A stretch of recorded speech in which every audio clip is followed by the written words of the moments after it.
წვიმს. უცნაურია ეს წვიმა.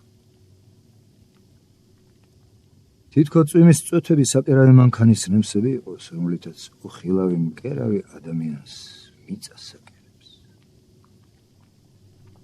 სევდენი ხმა აქვს მანქანას. ძაფიც მაგარია. ამიტომ მიკერებული ხარ მიწას, მაგრა სამუდამოდ. რა კარგი საკერავი მანქანაა შემოდგების ეს წვიმა. მე მიწას ვარ მიკერებული და მიხარია რა უყოთ სევდით რო ვარ მიკერებული მიწას ხო ვარ მიკერებული და რო ამაწყვიტო მეცა და მიწასაც ორივეს ჭრილობა დაგვაჩნდება რა თუნდა ეთქინოს მიწას ან ადამიანს იყვნენ ერთად აღსასრულამდე და იმის შემდეგ თუმცა აღსასრულის შემდეგ მიწასთან ყოფნა უფრო იოლია მაშინ შენა და მიწა მარტო რჩებით და მიწის გარდა აღარავის სჭირდები.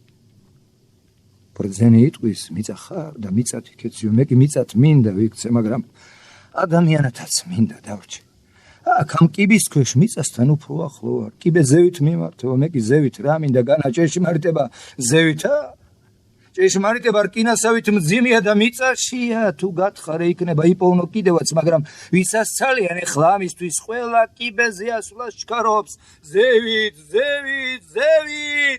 იარონ მე მათი ამკრის კაცი არა ვარ ზევით კი არ ავდივარ ქვევით ვეშვები მიწისკენ იქ სადაც ჭეშმარიტება მე ხო გიჟი სხვებმა თუ არ იციან მე მაინც ვიცი რომ დედამიწა იგივე ცა ყოველი ადამიანი ვარსკვლავია, ვარსკვლავებით სავსეა ქვეყანა, საკის სარკია და ვარსკვლავებით მოჭედილი ცა, სხვა არაფერია დედამიწის ანარეკლია. ამიტომ არის კარგი ადამიანი როცა კვდება ცას ვარსკვლავი მოსწყდება ხოლმე. ეს ვარსკვლავი ადამიანის ანარეკლია.